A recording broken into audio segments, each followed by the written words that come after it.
Over the period of 1। ठीक है बच्चे, so it can be measured in 3 different ways, value added, income method and expenditure method. ठीक है, last time जो है हमने वैल्यू एडेड मेथड पे छोड़ा था। मैं फटाफट से इसको रिकैप्चुलेट करा देती हूँ, मतलब रिवाइज करा देती हूँ कि हमने क्या किया था। उसके बाद आज हम इनकम मेथड करेंगे। ओके जी, so what is value added method? बच्चे इधर हम नेशनल इनकम को कैसे मेजर करते हैं? हम कहते हैं value of output minus intermediate consumption. Value of output is your sales plus बोलेंगे चेंज इन स्टॉक, याद है बेटा। इंटरमीडिएट कंजम्पशन आपकी क्या होती है? परचेजेस होती है बच्चे। सेल्स हमारे पास क्या होती है? टोटल सेल्स होती है। अगर टोटल सेल्स नहीं गिवन तो डोमेस्टिक सेल्स प्लस एक्सपोर्ट्स। ठीक है, चेंज इन स्टॉक कैसे आता है बच्चे? Closing stock minus opening stock. ठीक है, यही था। और इसके बाद हमने क्वेश्चंस किए थे बहुत सारे। तो सबसे पहले हमारे पास क्या आता है? Value added at market price. जब हम सारे सेक्टर्स की, अगर जैसे हमने क्वेश्चन किया था, एक फर्म थी ए एंड बी, उनकी वैल्यू एडेड को जब हम ऐड कर देते तो हमारे पास क्या आता है बच्चे? Gross value added at market price, या फिर हम उसको जीडीपी एट एमपी भी बोलते थे। क्या बोलते थे? फिर उसके बाद बच्चे हम क्या करेंगे, उसमें से हम माइनस करते थे डेप्रिसिएशन। डेप्रिसिएशन माइनस करते थे तो हमारे पास क्या आता था बच्चे? NVA at MP. यस, अब मुझे जाना कहाँ है बच्चे? मुझे नेशनल इनकम ढूंढने, that is NNP at FC. क्या हो गया? राइट नहीं हुई है।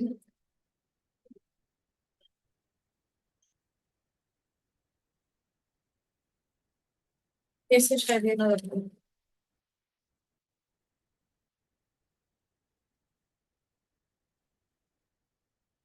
तो कोई बात नहीं, सुन लेंगे बच्चे। हमारे पास सबसे लेके आता है जीवीए एट एनपी, उसको हम किस में लेके जाते हैं? एनएनपी एट एमपी पे। हाँ, फिर उसमें नेट इनडायरेक्ट टैक्सेस माइनस करते हैं और एनएफआईए ऐड करते हैं, तो हमारे पास क्या रहता है? एनएनपी एट एफ सी।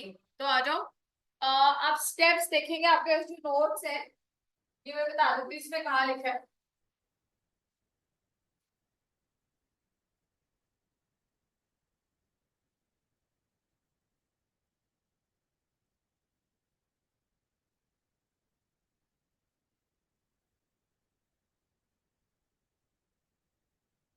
हाँ जी, this is page number 12, please open up page number 12। Open up page number 12। सबने खोल लिया? इसमें बच्चे हमको क्या आगे मैंने national income by value added method. तो सबसे पहले हम क्या करेंगे? डिफरेंट सेक्टर्स में डिवाइड कर लेंगे, प्राइमरी सेकेंडरी एंड टर्शरी में। उनकी वैल्यू एडेड निकालते हैं। वैल्यू एडेड कैसे निकलते हैं बच्चे? Value of output minus intermediate consumption.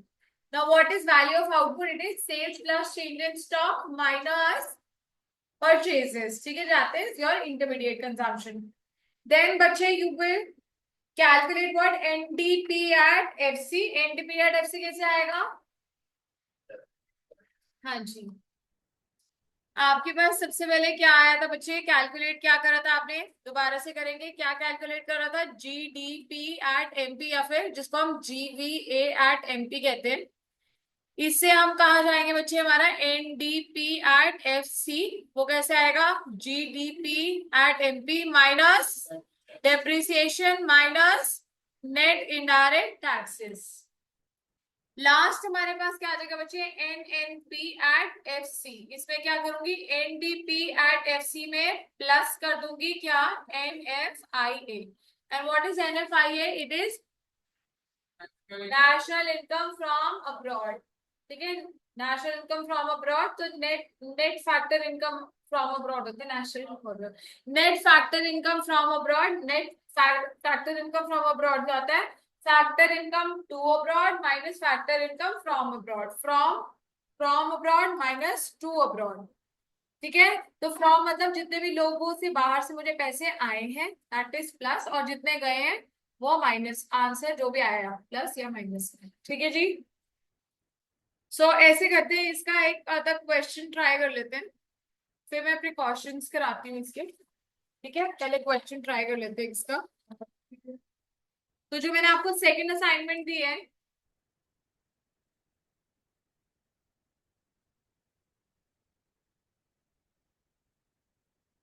इसमें नहीं है वैल्यू एडेड, मैंने अलग से दिए थे ना आपको क्वेश्चंस, लिखवाए थे जो एक यस और नो गाइस, जो मैंने आपको भेजी थी, एक फाइल भेजी थी ना, ऐसे करेंगे फिर वो फाइल।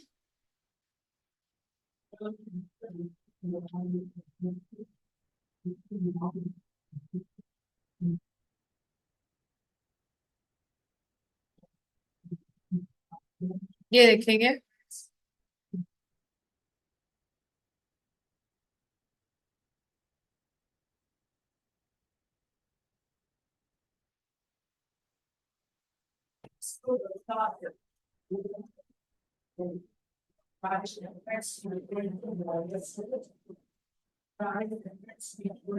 ये वाला क्वेश्चन है, ये देखेंगे ये वाला क्वेश्चन नंबर 8 ट्राई करेंगे। Calculate NVA at MP, calculate NVA at MP मतलब एनडीपी एट एमपी बोल रहे simple. FC, sorry, and NV8 FC when sales आपको given है, exports given है, purchase of raw material, import of raw material, closing stock, opening stock, depreciation, indirect taxes, excise duty, financial assistance given है। तो सबसे पहले हम क्या करेंगे बोलो? यस, GVA at MP निकालते हैं।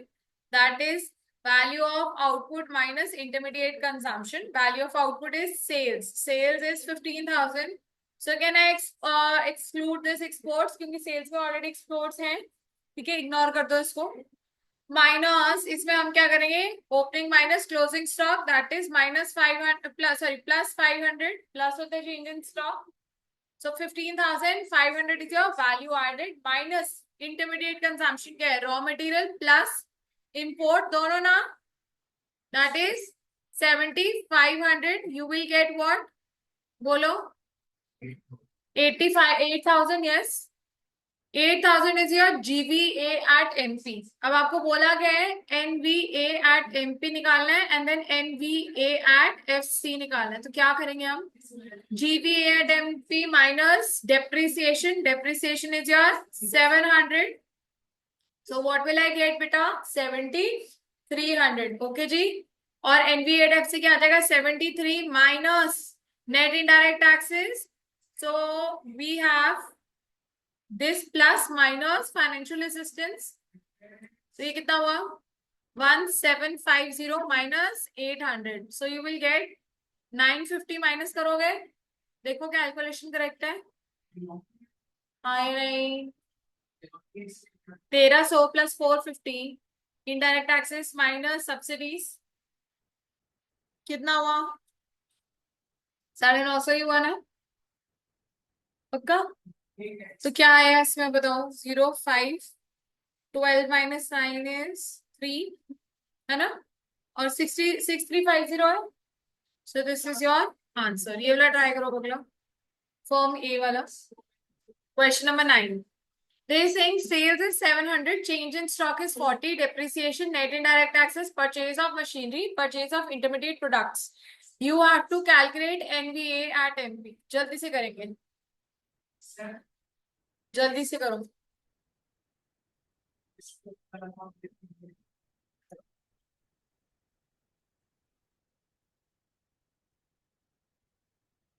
टेंथ भी करेंगे फिर, 9th एंड 10th।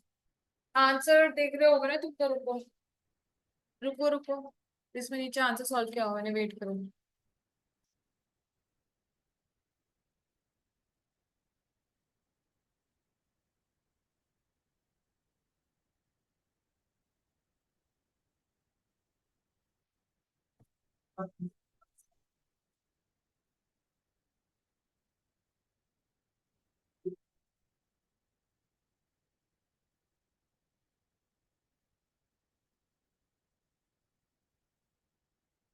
चलो जी करो। From the following data about form A, calculate the NVA at MP by it. So first of all क्या करेंगे, step one is GVA at MP that you get by value of output minus intermediate consumption. Start. So sales plus change in stock minus intermediate consumption. That is purchase of intermediate products only. Purchase of machinery intermediate नहीं होती है. चलो जल्दी करेंगे.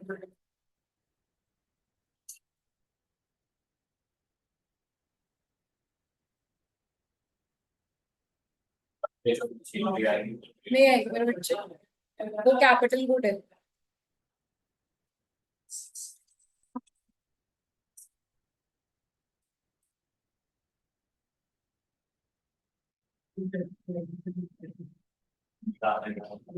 अच्छा, NVA at MP calculate.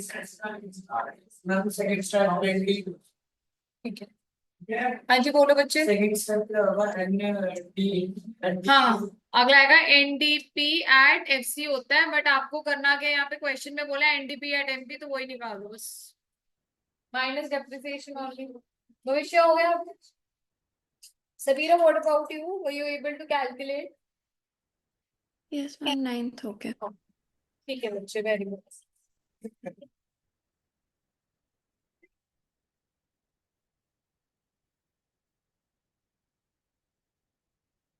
क्या गुरप्रीत,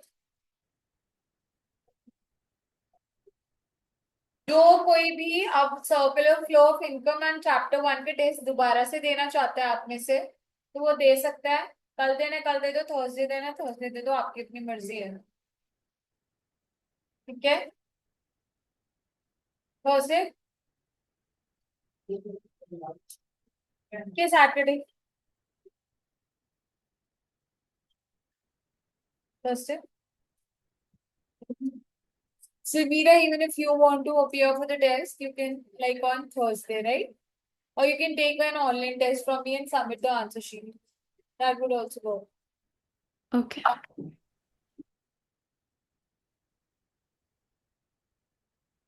कर लिया क्या है? 160 की 260? 260 आने. ठीक है. 700 plus 40 minus your intermediate product and minus करेंगे depreciation, you will get the answer. Next try करेंगे बच्चे ये वाला.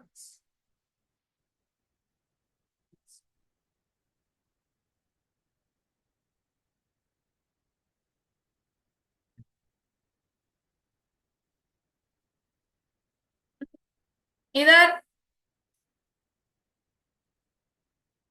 रिकॉर्डिंग स्टार्ट की थी मैंने. चलो जी स्टार्ट करेंगे. Calculate NVA at MP as well as NVA at FC. दोनों करनी है, at MP भी and FC पे भी. So first step is calculate what? GVA at MP. Then second is calculate NVA at MP, क्योंकि अलग से पूछा है इसलिए. फिर थर्ड में आप निकालेंगे NVA at FC. जल्दी से करेंगे. डोमेस्टिक सेल्स है, एक्सपोर्ट्स है, क्लोजिंग ओपनिंग स्टॉक है, purchase of raw material in domestic market, purchase of machinery, import of raw material, depreciation, net indirect taxes. It should be very quick. Come on fast. क्या करेगा गुरप्रीत पहले? हाँ, domestic cell क्या export लेगा कि नहीं लेगा? क्यों? डोमेस्टिक सेल्स में करता है, लेना है. सो क्या करेंगे? First of all calculation of GVA at MP. You will take domestic sales 10,000 plus बेटा 3,000. नहीं आएगा मेरे बच्चे. कैपिटल गुड है. प्लस चेंज इन स्टॉक आएगा 2800 minus intermediate consumption is purchase of raw material and import of raw material, that is 5,000. ठीक है जी. Any doubt? देखो जी, purchase of raw material and import of raw material, क्योंकि domestic market में तो इसलिए दोनों लोग हैं. ठीक है. भविष्य, पीयूष, गुरप्रीत, सुबीरा बेटा. Yes, ma'am, हो गया है. 15,800 minus 5,000. Your GB8 MB is going to be 10,800. Please check my calculations if I'm wrong. 28 closing and opening की दोनों है 7 है अच्छा ओपनिंग भी तो है sorry yes 700 yes yes yes yes 700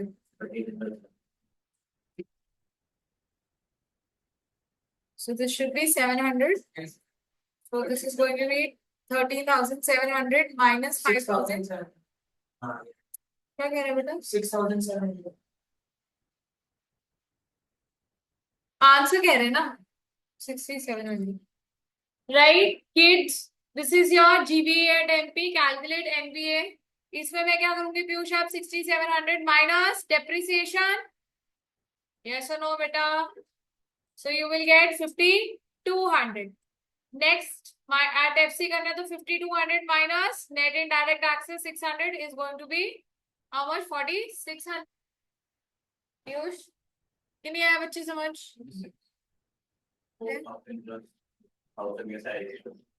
अच्छा ये देख purchase of raw material in domestic market intermediate consumption import of raw material भी तो purchase ही हुआ ना raw material का बाहर से ठीक है पीयूष आपको आया समझ कोई डाउट है गुरप्रीत सबीरा No, ma'am. हो गया तो आगे चलें next step is what are the different precautions that you need to take care of ठीक है जी so precautions in the calculation of NBA बेटा हम कोई भी इंटरमीडिएट गुड्स को नेशनल इनकम में इंक्लूड नहीं करते तभी तो हम क्या करते हैं माइनस करते हैं इंटरमीडिएट कंजम्पशन ध्यान देंगे बच्चे बोलूंगे नहीं बोलो बच्चे इंटरमीडिएट कंजम्पशन या इंटरमीडिएट गुड्स आर एक्सक्लूडेड और नॉट इंक्लूडेड ठीक है इसका मतलब तभी तो हम क्या करते हैं value of output minus intermediate consumption क्यों इंटरमीडिएट कंजम्पशन इंक्लूड नहीं करते because it leads to double counting याद करेंगे अगर मैंने से सपोज कोई प्रोडक्ट है रॉ मटेरियल वो 100 रुपए का खरीदा था उसके ऊपर मैंने 50 रुपए अपने और बना के केक बना दिया 150 का बेटा तो ये प्लस क्या 100 भी इंक्लूड करूंगी कि मैंने वैल्यू एडिशन कितनी की ओनली 50 ना यस और no so my answer should be कि इतने का मैंने बेचा लेकिन इतना तो मैंने क्रिएट ही नहीं किया था मैंने कितने की क्रिएशन की ओनली 50 की ठीक है इस वजह से हम इंटरमीडिएट कंजम्पशन या फिर इंटरमीडिएट गुड्स को क्या करते हैं एक्सक्लूड करते हैं from the calculation of national income तो यहां तक तो आपको समझ आ जाता है जब हम प्रैक्टिकल क्वेश्चन करते हैं क्योंकि मेरा क्या होता है value of output minus intermediate consumption लेकिन जब एमसीक्यू आता है एमसीक्यू आता है तो वो पूछते हैं is the value of intermediate goods included तो आंसर क्या आएगा no why because it leads to the problem of क्या it leads to the problem of double counting दो बार काउंट होना यार देखो जिसने मुझे ये बेचा होगा उसने तो अपनी किताबों में 100 रुपए लगाया होगा ना कि नहीं आपसे मैंने 100 रुपए का सामान खरीदा तो आपने अपनी बुक्स में 100 रुपए की सेल्स दिखाई होगी 100 रुपीज की जो कि नेशनल इनकम की काउंटिंग में गई अब क्या मैंने आपसे सामान खरीदा 100 का और अपनी क्रिएशन कितने की 50 की टोटल हम दोनों ने कितने की 150 की क्या मैं 150 से दिखा सकती हूँ कि 100 तो आपने दिखाया तो मुझे सिर्फ 50 दिखाना चाहिए समझ गए ना 100 प्लस 150 की क्रिएशन नहीं हुई है 250 की क्रिएशन नहीं हुई मार्केट में कितने की हुई है 150 की 100 अगर वो ऑलरेडी दिखा चुके हैं जिसके 100 रुपीज मैंने पे कर दिए हैं तो मैं कितना दिखाऊंगी only 50 okay correct number 2 is बच्चे sale and purchase of second hand goods is also not included अगर आप बच्चे आपने कोई गाड़ी खरीदी थी ना मार्केट से जब पहली बार शोरूम से खरीद के लाए हो बाइक गाड़ी जो भी तो उसको तो सेलर ने इंक्लूड किया होगा नोटबुक्स में क्या आपका रोज का काम है गाड़ियां बेचना खरीदना अगर आप सेलर अभी आप ओनर हो गुड्स के नहीं आपने दोबारा से उसको सेल किया बट उसकी वैल्यू तो ऑलरेडी एक बार नेशनल इनकम में इंक्लूड हो चुकी है ना हाँ या नहीं तो इस वजह से कह रहे हैं सेकेंड हैंड गुड्स भी हम दोबारा से इंक्लूड नहीं करते हैं उसको माइनस करते हैं ठीक है लेकिन उसके अगर कमीशन या ब्रोकरेज आपने पे की अब देखो ब्रोकर एजेंट्स होते जो वो गाड़ियों की मंडी वगैरह लगती है, कार मंडी लगती है, देखिए कभी ऐसे मार्केट का पूरा वहां पे कार्स ही कार्स होती है कि सेल के लिए सेकंड हैंड, यूजुअली संडेज को लगती है वो। तो बच्चे वो कह रहे हैं कि वो लोग तो काम कर रहे हैं ना, यस और नो? उनको हम लोग इनकम पे कर रहे हैं, ब्रोकरेज दे रहे हैं या कमीशन दे रहे हैं, तो कह रहे हैं सेकंड हैंड गुड्स के ऊपर कमीशन या ब्रोकरेज आप पे कर रहे हो तो वो इंक्लूड होगी, क्योंकि वो तो फर्स्ट टाइम कोई कमा रहा है ना। बोलो जी, है ना, मेरा काम है तो मैं तो कमाऊंगी ना extra. But second hand goods की सर्विस की वैल्यू इंक्लूड नहीं होती। दो चीजें समझ आई कि नहीं आई? Third is production of services for self consumption. Services जो कि अपने लिए आप बना रहे हो, एग्जाम्पल है मैं आप लोगों को पढ़ा रही हूँ तो मैं नेशनल इनकम में मेरी कंजम्पशन, मेरी जो इनकम है कमा रही हूँ वो इंक्लूड होगी। पर अगर मैं अपने बेटे को पढ़ा रही हूँ, अपने बेटे को पढ़ा रही हूँ तो क्या वो नेशनल इनकम में इंक्लूड होगी? नहीं होगी। मैं अगर एक शेफ हूँ से सपोज मैं मार्केट में 5 स्टार रेस्टोरेंट्स के लिए या फिर कह लो मेरा बेकरी का काम है, मैं वहां पे सामान बना के बेच रही हूँ, ठीक है, तो वो तो नेशनल इनकम में होगा ना कि वो मेरा बिजनेस है। लेकिन मैं अगर अपने घर में अपने बच्चे के बर्थडे के लिए केक बना रही हूँ, मदर्स डे के लिए मैंने कल केक बनाया हो, तो क्या वो इंक्लूड होगा? नो। वाई? बिकॉज वो क्या है, they are out of natural love and affection. कोई भी सर्विस जो कि हमने सेल्फ कंजम्पशन के लिए की, मैं डॉक्टर हूँ, मैंने अपने घर वालों का ही ट्रीटमेंट किया जिसके पैसे नहीं लिए, तो कह रहे किसी भी चीज जिसके लिए आपने पैसे नहीं लिए ना रिटर्न में, उसकी मॉनेटरी वैल्यू कैलकुलेट करनी मुश्किल है, उसकी मॉनेटरी वैल्यू कैलकुलेट करनी मुश्किल है। जिसकी मॉनेटरी वैल्यू कैलकुलेट नहीं हो सकती वो नेशनल इनकम में इंक्लूड नहीं हो सकता। कारण समझ आया? लेकिन अगर गुड्स है जो कि सेल्फ कंजम्पशन के लिए हमने बनाए हैं, मेरी किराने की दुकान है, मैं मार्केट से तो किराना नहीं खरीदूंगी ना, फिर दाल चावल दुकान से घर लेके जाऊंगी, ऐसा नो, जिसके लिए ऑलरेडी मैंने पैसे दिए होंगे, यस और नो, खरीदते हुए, चाहे मेरी खुद की दुकान है मैंने किसी से तो खरीदा होगा ना सामान, तो वो तो अगर मैं मार्केट में पैकेट बेचती गुड्स का तो मेरे को इतने पैसे देने पड़ते, मॉनेटरी वैल्यू है ना उसकी, यस और नो? तो इस वजह से goods which are use for self consumption उनकी वैल्यू इंक्लूड होती है, सर्विसेज की नहीं होती, क्योंकि मम्मी की जो मेहनत है या प्यार है उसकी कोई तुलना नहीं है। सर्विसेज फॉर सेल्फ कंजम्पशन या फिर production of services for self consumption is not included, whereas production of goods for self consumption is included। समझ आ गई कि नहीं आई है? Next is imputed value of owners occupied own houses should be included। बच्चे मेरा खुद का घर है, ठीक है, मेरा खुद का घर है, अगर बच्चे मेरा खुद का घर ना होता तो मैं रेंट मार्केट में देती, उसकी मॉनेटरी वैल्यू है, तो कह रहे वो इंक्लूड होएगी, वो वैल्यू इंक्लूड होएगी। अगर मेरा खुद का घर है, मैं खुद ना रहती होती तो भी मार्केट में मैं दे सकती, वैल्यू है, इंप्यूटेड वैल्यू है, इस वजह से वो इंक्लूड होगी। सिर्फ क्या चीज नहीं इंक्लूड होगी?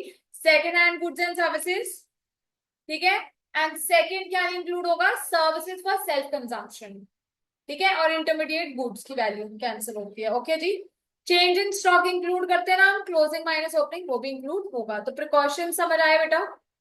कभी कभार इसके ऊपर डायरेक्ट क्वेश्चन आ जाता है, नहीं समझ आया तो मेरे को अभी पूछ लो, बोलो, देखो और पूछो।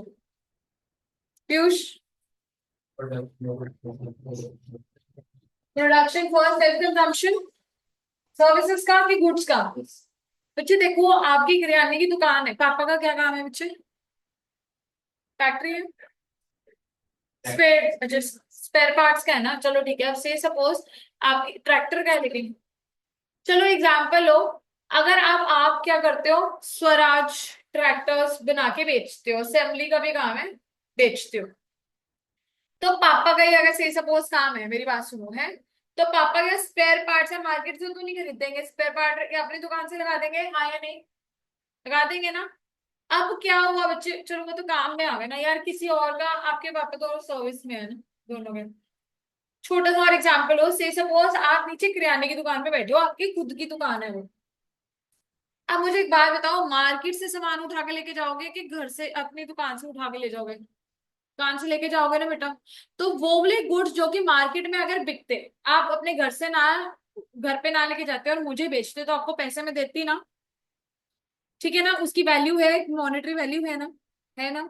या फिर सोचो, या सोचो आपकी खुद की किराने की दुकान ना होती, आज नहीं है, तो राशन आता है ना मार्केट से, पैसे देते हो ना उसके, तो उसकी भी मतलब मॉनेटरी वैल्यू है ना, गुड्स की वैल्यू है ना मॉनेटरी, जिसको आप एक्सप्रेस कर सकते हो कि हाँ इतने रुपए लगते हैं राशन में। तो वो कह रहे हैं इस वजह से वो हमारी इसके अंदर नेशनल इनकम की काउंटिंग के अंदर इंक्लूड होती है। सर्विसेज इसलिए इंक्लूड नहीं होती क्योंकि सर्विसेज में भावनाएं होती हैं। अगर मैं डॉक्टर हूँ, मुझे अपने बच्चे के ही दांत चेक करने हैं या उसकी खांसी ट्रीट करनी है एग्जाम्पल, या मैं टीचर हूँ, मुझे अपने खुद के बच्चे को पढ़ाना है, तो मेरा इंटेंट पीछे मॉनेटरी है कि मैं उससे पैसे लूं, कि मेरी ये इंटेंशन है कि मेरा बच्चा खुश रहे, ठीक रहे, इंटेलिजेंट बने, नंबर 1 आए, बोलो। मेरी भावना अलग है ना, उसमें पैसे की नहीं है, लव एंड अफेक्शन की है। तो लव एंड अफेक्शन को कभी कोई मात्रा पैसे में गिन पाया है? माँ का प्यार कभी कोई तोल पाया वैसे में? नहीं। That's why production for self consumption of services is never included. Okay और नो? भविष्य नहीं आया? पीयूष देख लो बेटा पक्का। गुरप्रीत, सबीरा, आई थिंक आगे सबीरा को भी। ठीक है बच्चे, so this is given in on page number 12 के हिसाब से गिवन है, देख रहे हैं प्रिकॉशंस में, यस और नो बेटा? इसका नीचे एक्सप्लेनेशन भी मैंने आपको समझा दिया है। Sale of bonds by company क्या है? Shares and debentures. तो so it is mere financial transaction. जो shares and debentures financial market में बिकते खरीदते हैं ना बच्चे, वो भी इंक्लूड नहीं होते, लेकिन उसके ऊपर कमीशन या ब्रोकरेज अगर आप पे करो तो वो इंक्लूड होएगी। ठीक है बेटा, हाँ या नहीं? Income of a smuggler, illegal activities क्या इंक्लूड होंगी कभी नेशनल इनकम में? नहीं, उसका तो गलत बात है कि गवर्नमेंट जाके, है ना, इसलिए इलीगल एक्टिविटीज स्मगलिंग वगैरह इंक्लूड नहीं हो। प्रॉब्लम ऑफ डबल काउंटिंग हमने समझ लिया था कि जब आप, यही वाली बात है कि एग्जाम्पल में आपको बता देती हूँ, फार्मर ने 50 किलो, देख लेंगे अपने नोट्स को ही, 50 kgs ऑफ व्हीट बनाया और उसको 500 के लिए सेल कर दिया फ्लोर मिलर को। उसने बच्चे 500 का सामान खरीद के उसको मार्केट में 700 रुपए में बेच दिया पैकिंग करके। तो 500 रुपए तो किसने प्रोड्यूस किए थे, किसने वैल्यू ऐड की थी? फार्मर ने। मिलर ने कितनी वैल्यू ऐड की है? 200 में। मार्केट में सामान कितने का टोटल बिका है? 700। क्या 1200 का बिका है कि 700 का? 700 का। सो बच्चे अगर 700 का माल बिका है तो वैल्यू कितनी इंक्लूड होनी चाहिए आपकी नेशनल इनकम में? 700। यस, तो एक बार डबल काउंटिंग पढ़ो, एक second.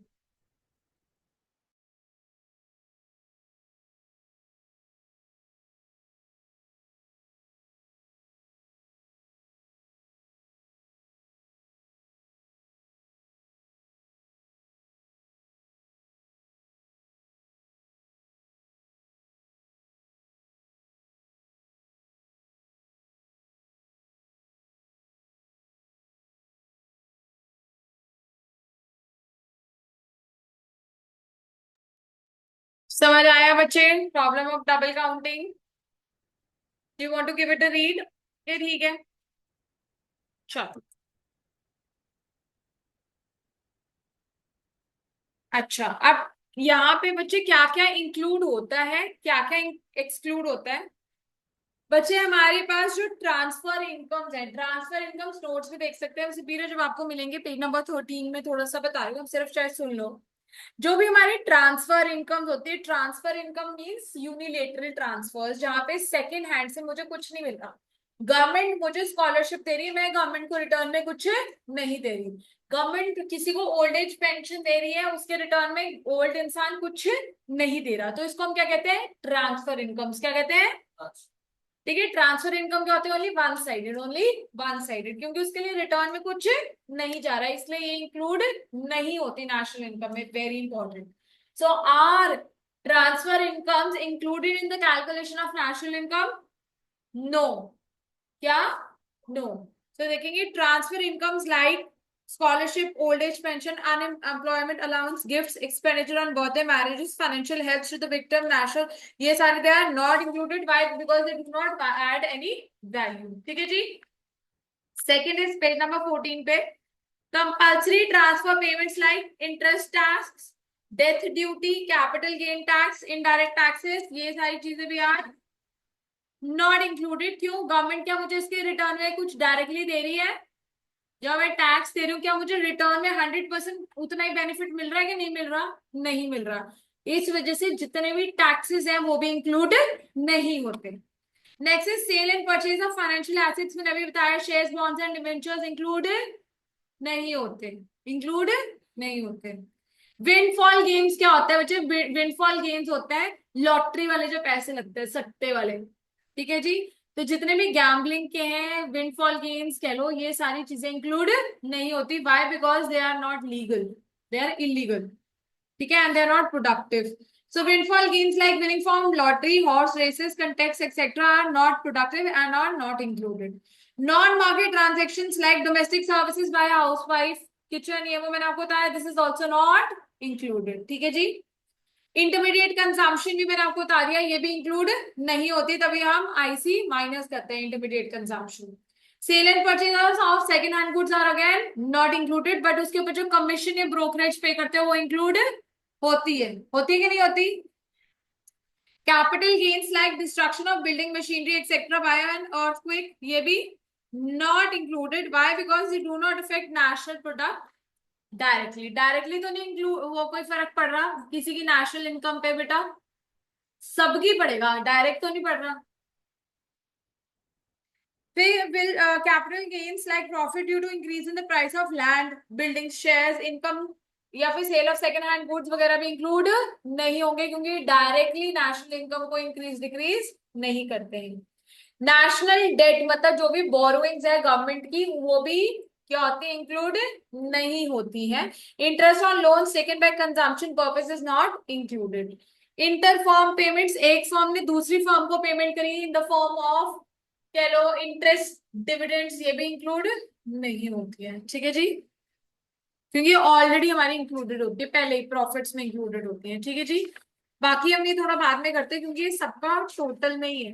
Next method is income method, and income method to you is given on page number 5। ठीक है जी, पेज नंबर 5 खोलेंगे। National income determination under income method, देखा पेज नंबर 5 में बेटा सेकंड पैराग्राफ है, यहाँ जहां लिखा है ना मेथड्स ऑफ कैलकुलेटिंग थ्रू, समझ गए? तो अब इनकम मेथड आया, ध्यान दें। ठीक है, इट इज वेरी सिंपल। ऊपर ध्यान देंगे, ये किताब भी चाहे बाद में देख लेना, कोई दिक्कत नहीं, पहले समझना जरूरी है। ओके, कराओ बेटा, ऊपर ध्यान दो। इनकम मेथड क्या कहता है? कह रहे डिफरेंट डिफरेंट वेज से जिससे हम इनकम अर्न करते हैं, डिफरेंट डिफरेंट वेज जिससे हम इनकम अर्न करते हैं उसको इंक्लूड करो in the calculation of national income. ठीक है, so according to this method all the incomes that accrues to a factor of production, किस कौन से वेज से इनकम आती है? फैक्टर इनकम कौन सी होती है बेटा? Rent, wages, interest and profit. फिर से बोलेंगे, rent, wages, interest and profits. देखो फैक्टर्स ऑफ प्रोडक्शन कौन से होते हैं, सुनेंगे Piyush? Land, labour, capital and entrepreneur, ये क्या है? हमारे फैक्टर्स ऑफ प्रोडक्शन है।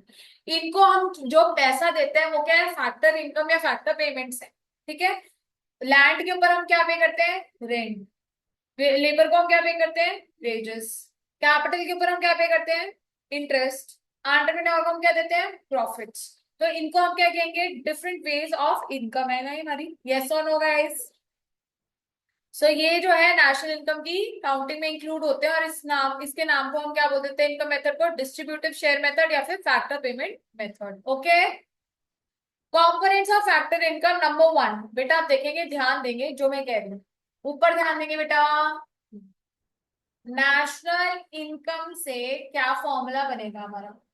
कह रहे नेशनल इनकम कैलकुलेट करने के लिए आपके पास 3 चीजें होनी चाहिए। कितनी चीजें? 3। पहला है, बोलो कंपनसेशन ऑफ एम्प्लॉइज, बोलो सारे बोलेंगे बेटा। प्लस, बोलो operating surplus plus mixed income. क्या क्या हमने नाम बोले? COE that is compensation of employees, बोलो plus operating surplus plus mixed income. अब ये क्या है, ये अभी मैं समझा देती हूँ। सो हमारे पास बच्चे, सबसे पहले हम तो वही करेंगे, तीनों सेक्टर्स में डिवाइड करेंगे, प्राइमरी सेकेंडरी टर्शरी।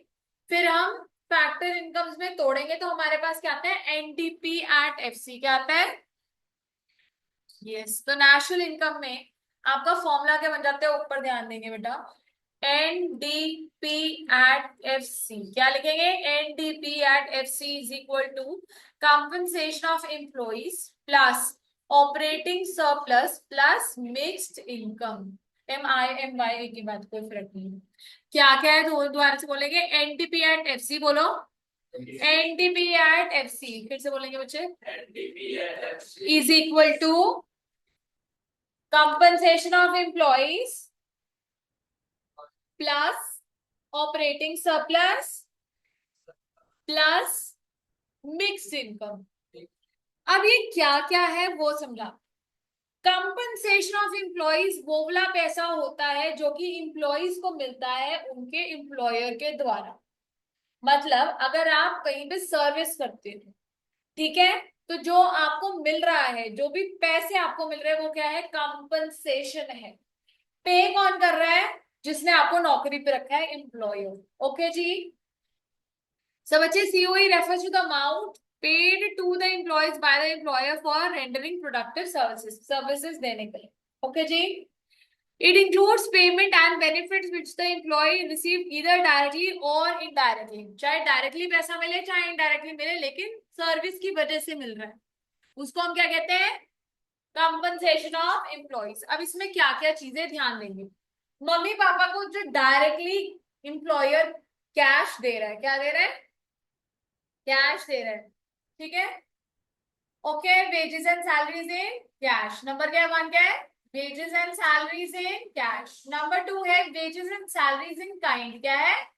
अब काइंड क्या होती है, ध्यान देंगे, ऊपर देखो इधर, मम्मी पापा को कहा है कि तू अगर तुम जाओ, ये ले जाओ टिकट सी, अगर आप यहाँ जाओगे तो आपको इतना % डिस्काउंट मिलेगा क्योंकि तुम यहाँ के एम्प्लॉई हो, ठीक है। या फिर आपको यहाँ पे पैसा नहीं देना पड़ेगा, फ्री है। गवर्नमेंट एम्प्लॉयज होते हैं, उनको घर फ्री में रहने के लिए मिलता है, यस और नो। गाड़ियां फ्री में मिलती है ड्राइवर के साथ, यस। बहुत सारी जगहों पे एजुकेशन भी बच्चों की फ्री होती है। हाँ, बहुत सारे और अलाउंसेस मिलते हैं, पेंशन सॉरी पर्क्स मिलती है, पेंशन की पर्क्स मिलती है, इनको पर्क्स बोलते हैं, ठीक है। तो wages and salaries in kind, दो चीजें, कैश में जो हाथ में मिला, कैश मतलब बैंक बैलेंस में मिला या फिर पैसे में रोकड़े में मिला, wages and salaries in cash, wages and salaries in kind. Third is social security benefits. Mummy papa कहते हैं ना पीएफ कट गया, प्रोविडेंट फंड, ये क्या होता है, कुछ अमाउंट होता है जो कि एम्प्लॉयर को अपनी एम्प्लॉय की सैलरी से बाहर साइड पे रखना होता है। ऐसे कहते हैं ना, कट कटा के इतनी सैलरी मिलती है,